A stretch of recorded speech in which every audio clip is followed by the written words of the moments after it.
If your future self is up ahead, what is he saying to you to help you get closer to the man you want to be? You already are. That's simple. This is who I am, and there's nothing to be ashamed of. Like, on the fence of even showing up, this would be such a hilarious time to fart. It would be. That would be a first.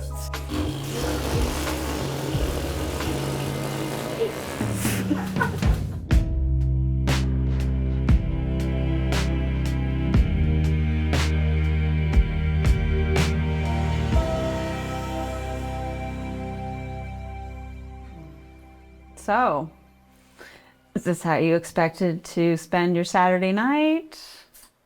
No, I was like on the fence of even showing up, just having like prior commitments in a cold tub before, so it was beautiful to be able to land here and here.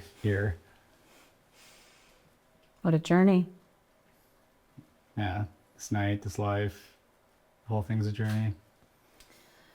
You put your name in a bowl to potentially be called to be interviewed in a bath live. Why did you do that? I'm really proud of the journey that I've found myself on of coming back to my authentic self. That's taken a lot of work and taken a lot of authenticity, like work, to find out who I am. I'm still on that journey, but I do believe that in this life we are searching for permission from others to be as something. And if I can serve as that sense of permission to give someone else to be more authentic in their lives, then the platform you've created is something I'm honored to be a participant in celebrating. You were a participant as well in the men's group downstairs, where women held space on the perimeter. The men came together in the center. And after the first one, you had shared that that was powerful for you.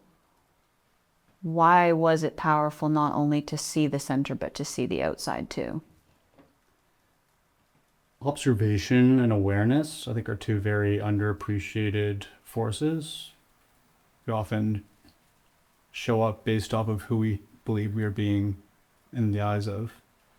And in my experience with men's work, it's been so beautiful to be vulnerable, to excavate our truths, and just be accepted or even celebrated for them. That this is who I am and there's nothing to be ashamed of. And to build that trust with men that I've personally and still am like healing on. But then I think the beauty of having the outside circle of the feminine, I mean symbolically, but even just in that physical context, for women to witness men building more safety and comfort with each other can then make them feel safer in how they perceive a relationship to the masculine, which I do believe is what the masculine should be, is a sense of safety, sense of trust, and it starts with being able to trust other men. Was there a time in your life where you didn't trust other men? Yeah, I mean, I'd say for the majority of my upbringing, very athletic, very competitive. So competition, whether through game or even like into a career where it's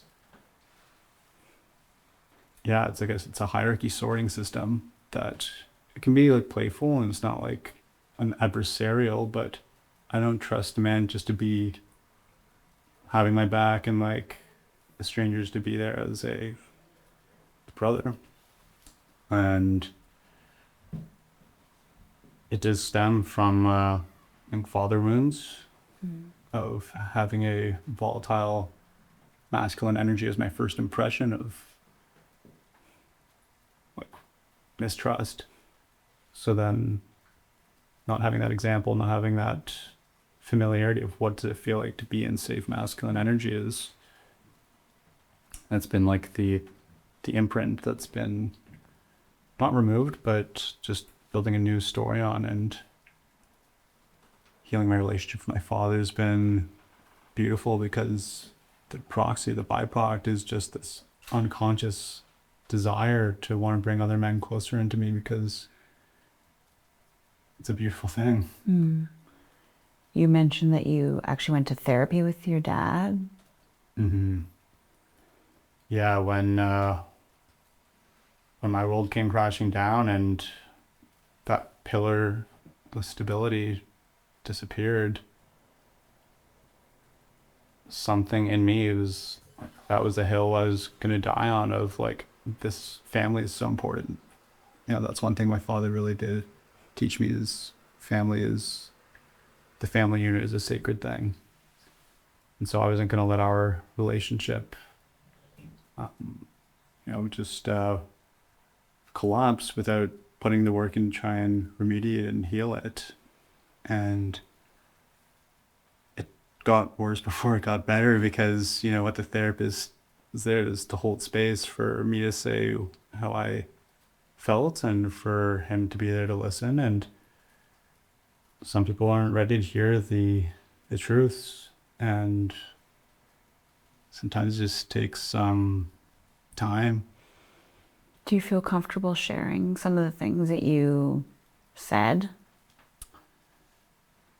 Yeah, the love felt transactional, even though I know there's unconditional love, but so much of who I am is this needing to prove worthiness. And that came from this needing to, some of the things I said, it was just like, I feel like I constantly need to be doing and proving to him that I will be worthy. And some of the more sensitive stuff that came through too was, when my parents split up when I was 15.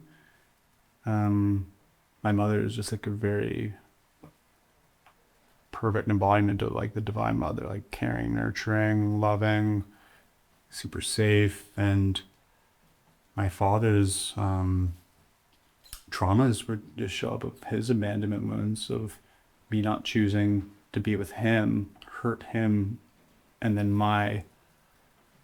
that immediately invalidated my feelings.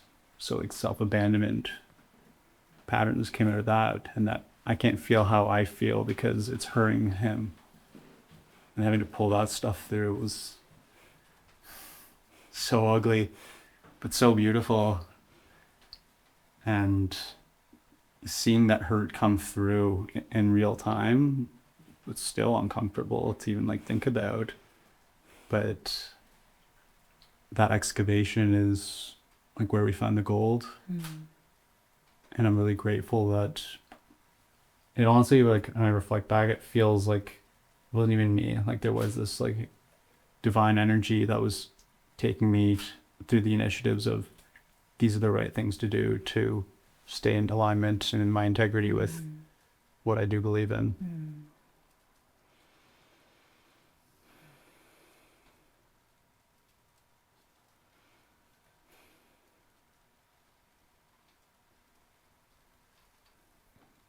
We often look back and we tell our past self something, right? It's a lot of the work that we do. And I want to use this as an opportunity to actually push something forward. If your future self is up ahead, telling you to come, is beckoning you forward to get to him, what is he saying to you to help you get closer to the man you want to be?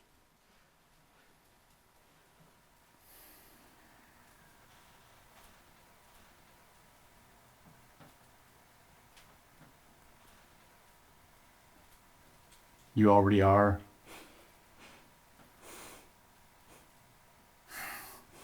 That simple.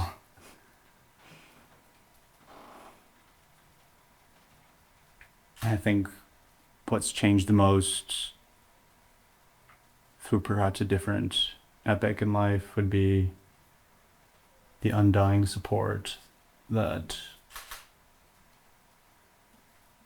I now really know is there, that he's just there to remind me if I ever question it. That's not a matter of if, it's just a matter of patience, becoming,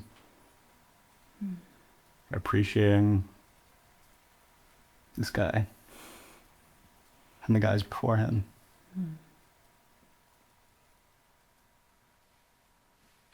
And finally, is there anything you'd like to say to the world and leave behind in the bath? This would be such a hilarious time to fart. It would be. That would be a first. That would be a first. Damn. I can.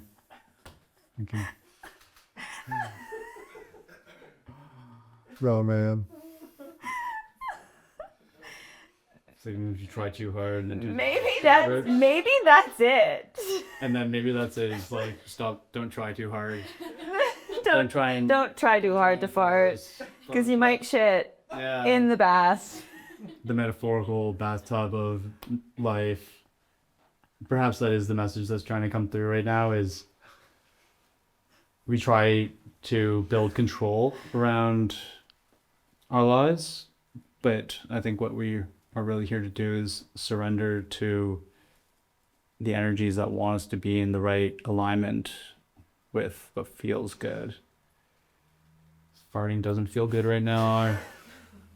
In a certain time it would, but I'm trying to force myself to do something I'm not. It's actually creating literal stress. Yes. We want to get out of stress is the product of being out of alignment.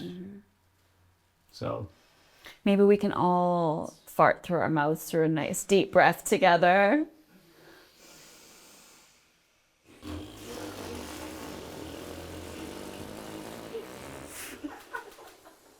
it's a transmutation.